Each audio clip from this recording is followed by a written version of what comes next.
Salut les amis, j'espère que vous allez bien. En Côte d'Ivoire, dans le quartier Yopougon, il y a un jeune homme qui, après avoir passé plusieurs jours hors de sa maison, à consommer la drogue, à faire la fête et toutes sortes de choses aussi illicites, est rentré chez lui très sale et ivre.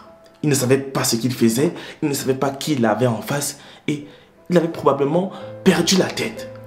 Donc, arrivé, il a vu sa mère qui devait fêter ses 50 ans le lendemain. Et sa mère, normalement et naturellement, voilà, pour son bien, lui a demandé, mais qu'est-ce que tu fais? Tu étais où? Pourquoi est-ce que tu es si sale? Va et va prendre une douche. Normalement. Mais les amis, ces quelques mots de cette femme qui s'inquiète pour son fils ont suffi pour que celui-ci ôte la vie à celle-là qu'il a portée 9 mois dans son ventre. Est-ce que vous vous imaginez un peu? 50 ans aujourd'hui, c'est 52. Tout le marché était là. Tout.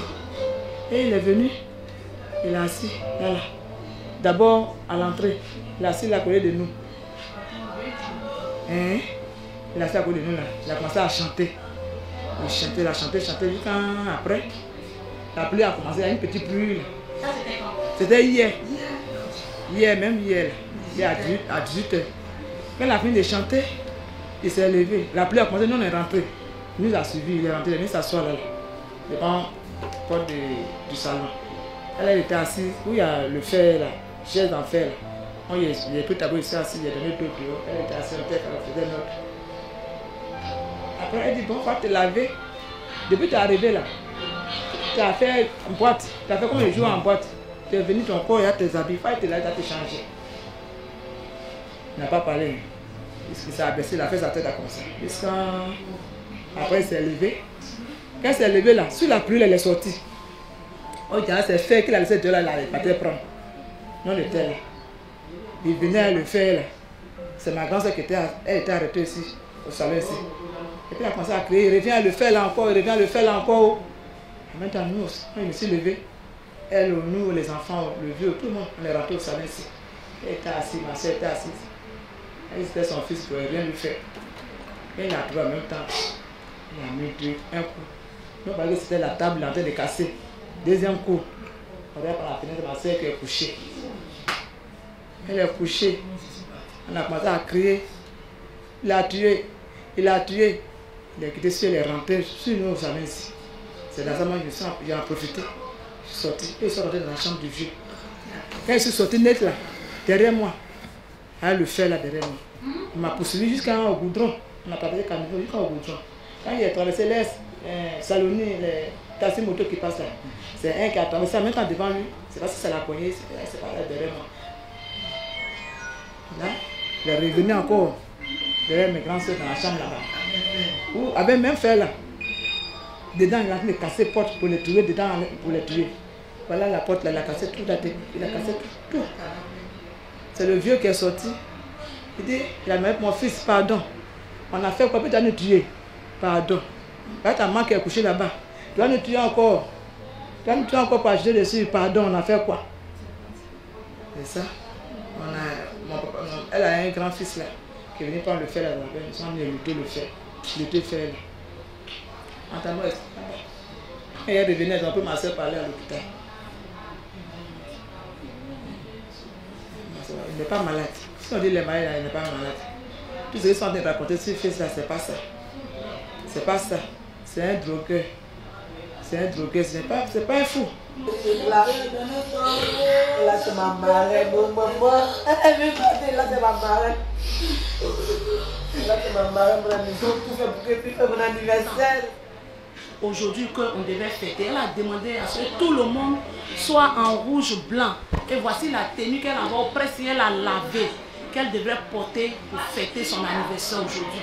Et c'est hier que l'enfant l'a assommé, étant vraiment ivre de la drogue. Il avait pris une sudose, donc c'est ce qui l'a entraîné la mort de sa maman aujourd'hui. Aujourd'hui, c'est l'anniversaire de ma maman le 20 mai. Elle a 50 ans. J'ai l'anniversaire d'abord. De là où elle est, qu'elle sache que je vais bien m'occuper des enfants. Je vais m'occuper bien de ma petite frère. Son dernier, sa licence cette année, elle m'a occupé de lui. Il m'a occupé de lui. Sa petite fille, elle est là aussi, il m'a occupé de lui. Donc si vous pouvez voir ce côté-là, nos autorités, on leur demande pardon. S'il faut vraiment mettre l'accent sur cette histoire de drogue dans ce pays, ça va nous faire du bien. Parce que les enfants aujourd'hui prennent la drogue. Nous les parents, c'est vrai, on contrôle nos enfants, on leur donne des conseils. Mais avec la compagnie des amis aujourd'hui, quand ils vont, ça entraîne beaucoup de choses. Donc vraiment, voyez vraiment ce côté des drogues.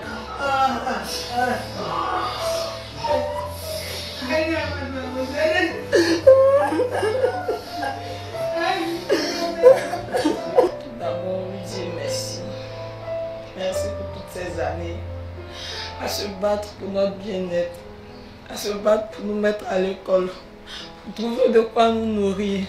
Après le décès de notre père. Elle a été notre père et notre mère en même temps. Elle nous a aimés.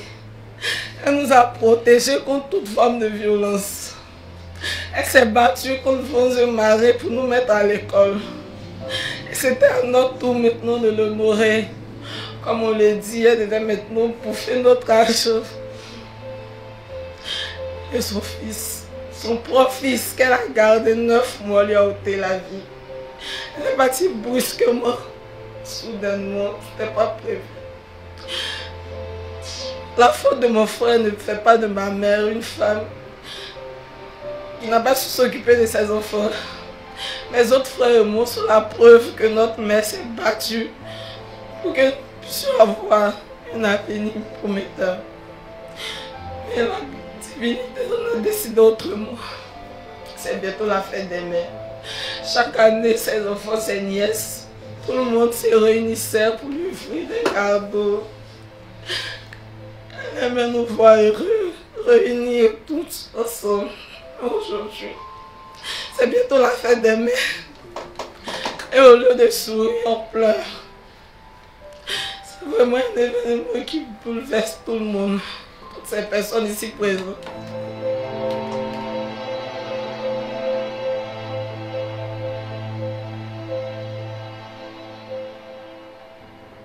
Avant de poursuivre, j'ai d'abord envie de dire, repose en paix, Prisca. Je ne te connaissais pas, mais d'après le témoignage de tes filles, il semble que tu étais une bonne personne, pleine d'amour pour ses enfants et pour son entourage. La preuve, tout le marché était là pour fêter ton anniversaire. Ça veut dire que tu avais de l'amour à partager et à donner.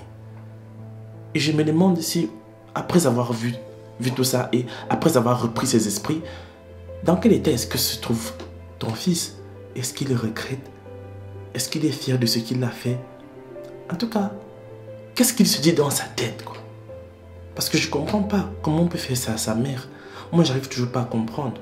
Même si on parle de drogue, voilà, on dit qu'il était peut-être très ivre ou bien malade, quoi que ce soit. Comment on peut penser un seul instant à ça? En tout cas, laissez-moi dans les commentaires ce que vous pensez par rapport à cette affaire. Partagez la vidéo, likez, abonnez-vous, vous connaissez, on se retrouve la prochaine fois pour une nouvelle histoire.